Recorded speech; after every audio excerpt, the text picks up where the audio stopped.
Birthday Song, which is currently streaming on Netflix. She has done research for Ashim Aluwalia's Daddy, which streams on Amazon Prime. Vrishali is the author of the best-selling Can't Die for Size. So, I think AB needs absolutely no introduction. Anirban Bhattacharrya and Anurag Kashyap. We're all here for AB as we call him. Anurag Kashyap, thank you for joining us. And he's the winner of one national award for film fairs, prolific filmmaker, and has also been, the government of France has knighted him as the Knight of Order and Letters for his contribution to cinema.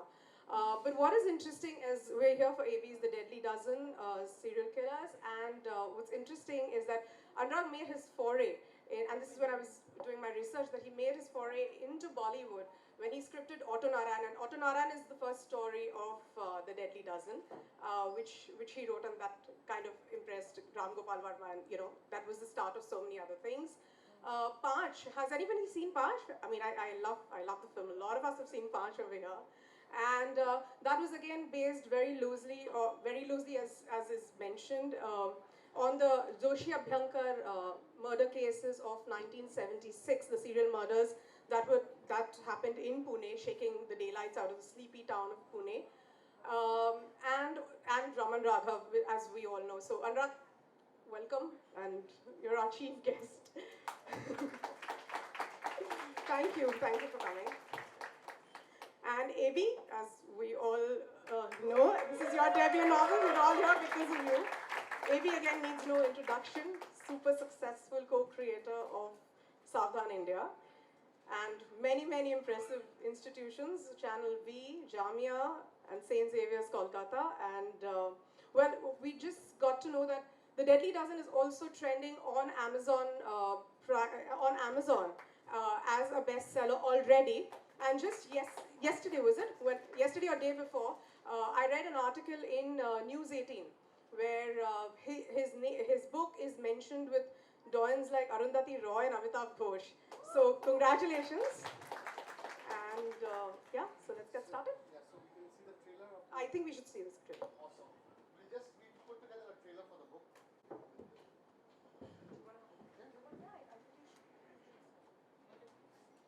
Right?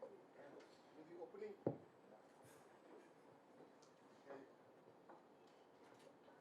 So rip it. Like a killer.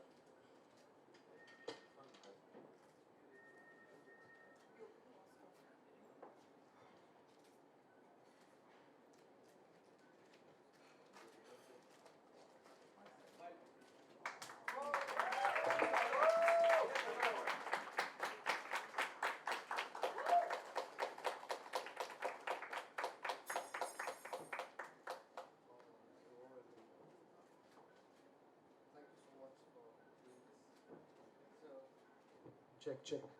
I really want to thank Anurag for taking the time out and coming. He's been running a very busy schedule, and honest to God, I mean, thank you. You don't realize how overwhelmed I am right now. Just to have you standing here and do this for a debutant author, it's more than a dream come true. And I really want to thank you for taking the time out and supporting the book. I've already have had a take on 3 of the stories. I know. Jackal and Otto Shankar and Ravan Raga. Thank you so much. No, but this is amazing. I already have my eye on one. On one of the stories? I can't say. There's somebody standing before me, so I'm waiting it out. Thank you so much. Thank you so much for coming. We just have a couple of questions for you, and then you... Yeah, please.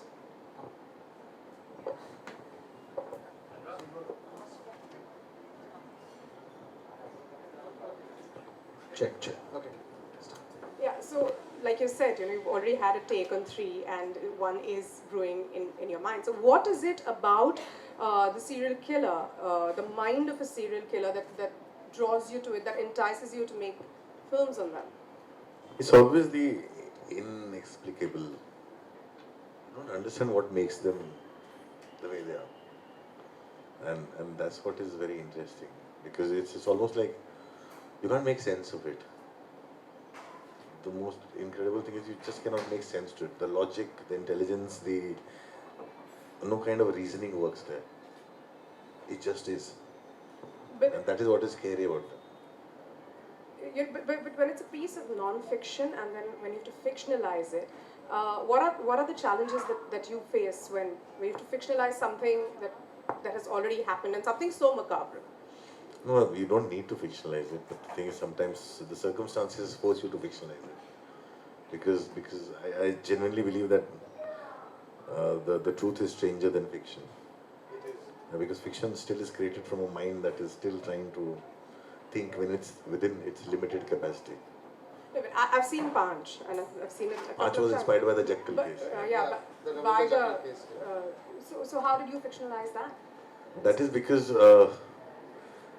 when I was writing Panch, and I was working on the Jekyll case, I was told you can't make a film without music. My first film, so I was like, okay, fine, I'll make them a boy band. And so the serial killers became musicians.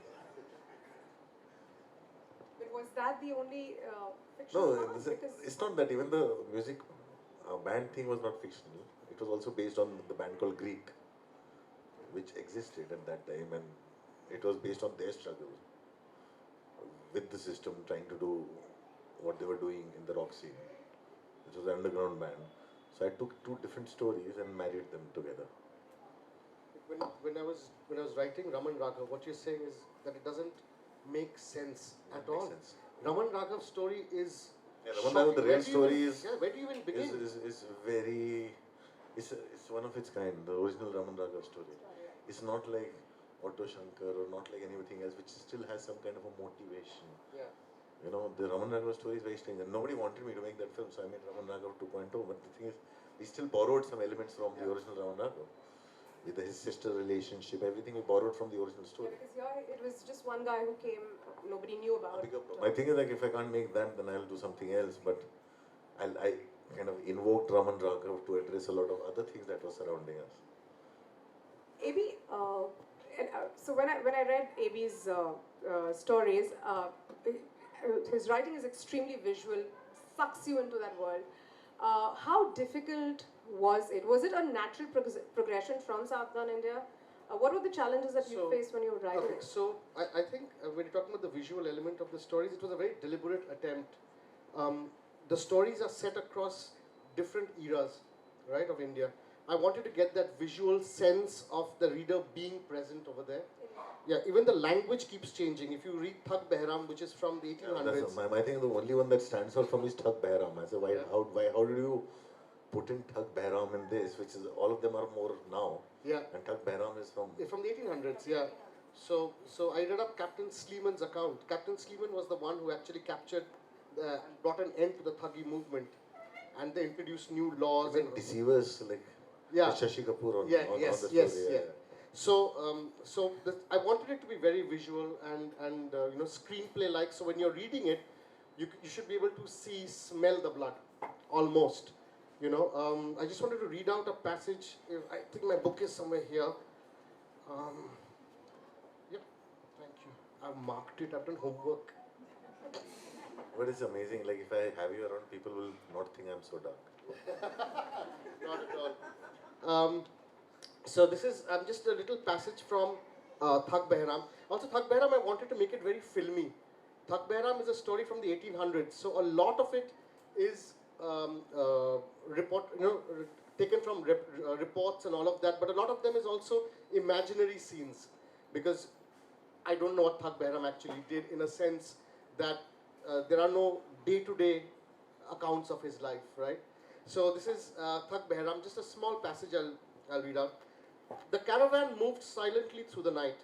The clanging of the bells around the necks of the bullocks pulling the canopied carts was the only sound that could be heard. Around 15 men and women were traveling to a nearby village to attend a wedding. Fatigue was clawing at their bodies. They had been on the road for the past 8 hours. How much further do we need to travel to reach the village? One of the men asked. Or 10 kos, replied an old man, the senior-most person in the group. The cry of a jackal sliced through the night. The animal was nearby. The men grew alert, lifting their torches to see if they could spot the wild animal. Suddenly, the leader of the caravan halted his cart and put up his hand, signaling the others to do the same. Men, arm yourselves, he yelled. 2 of the 7 men in the party pulled out daggers from their kamarbunds. They were carrying these to protect themselves, having heard about a dangerous group of dacoits prowling in the area. But what they saw instead was one of the victims. In the middle of the road lay a man who was groaning in pain. They left me for dead. They robbed me of everything. Water. Please give me some water. The men helped him lean against the wheel of one of the carts. After drinking his fill, he narrated his story. His name was Sukram, and he had been traveling with his wife. They were headed to a nearby village. He was poor and hence traveling by foot. A gang of dacoits pounced on him, looting everything, including his wife. At this point, he broke down. The travelers, they were shocked. One of them gathered his courage and asked, "Was it him?" Sukram looked up and whispered, as if he were too afraid to even say the name out loud. Yes, it was him. Thug Behram. At the mention of the name, a shudder ran through the crowd. The women inside the caravan who had been eavesdropping began crying. "How did you manage to live?" "He kills everyone," a young man asked. Sukram got up slowly and said, "How can Behram kill his own self?" He let out a scream of a jackal, and as he said this, out of the dark forest some fierce-looking men appeared. They were bearded and red-eyed. With a blood-curdling cry, they lunged at the travelers who were no match for the dacoits. Within minutes, a hush fell upon the caravans. So this, I tried to be as, visual as possible, and so. But what it left me as a reader when I was going through, through the book was. I was shit scared. Yeah. It just scared the daylights out of me. Like, it was like, you just took the bull by the horns and said, this is a parallel universe and they're out there. And This you need, in fact is was that conscious to course. shroud your reader with a pall of fear? If we call it a parallel universe, it's a mistake. It's our universe. Shit is in this world. We imagine we are living in an Enid Blyton. Once upon a hillock there lived some elves and dwarves, and it's not. And they lived happily ever after. Yeah, they don't. It's a shitty world. It's a scary world. They are all around us, and I wanted the readers to realize that, and that's what Savdhan India has done, producing it for the last 7 years now. I realized that people seem to say, the bad always happens to other people. It can never happen to me, and that is completely a misnomer, because it can happen to you. And I really wanted to make the readers scared. Yeah, I mean, I keep breaking the fourth wall. If you read the story, you'll realize I keep directly talking to the reader, saying, guard your children. They are not safe. There's a story of Darbara Singh. He was a migrant killer, right? So he just killed migrant children. He just used to take kids, rape them, kill them, And as a parent, I was really scared. And so I write it over there in the book saying, please, if you're sleeping with your children tonight, hug them tight, because they are safe and sound beside you. Hamare zamane mein we could go out and play. No, I'm saying if you go by the data, the number of children that disappear is so Yeah. much more, and nobody knows where they're gone. Where they're gone. Hamare time pe we used to go out and play in the gully and no one bothered. We could just play. And now you can't even let your child out in the in the gully or in the compound. You don't know if they're going to come back or not. It's true. It's true. Ironically, a lot of cases also happened in the 70s, and when we. No, growing up in the there were 70s a and lot of 80s. 90s and even the last 10 years. There have been cases. The Beer Man and the Stone Man have happened recently. You know what they say? They say only like 10% of serial killers in the world have been found and discovered. So there could be a serial killer residing in. Just needs the. Right. Right. Okay. You need to go, or you okay? You need to go, right? Okay. So before you leave, I just want to present you with. I grew up in Kalimpong. Yes, this too. I grew up in Kalimpong, so it's a tradition there that we present Tibetan khadas. So Iram will present you the Tibetan khadas.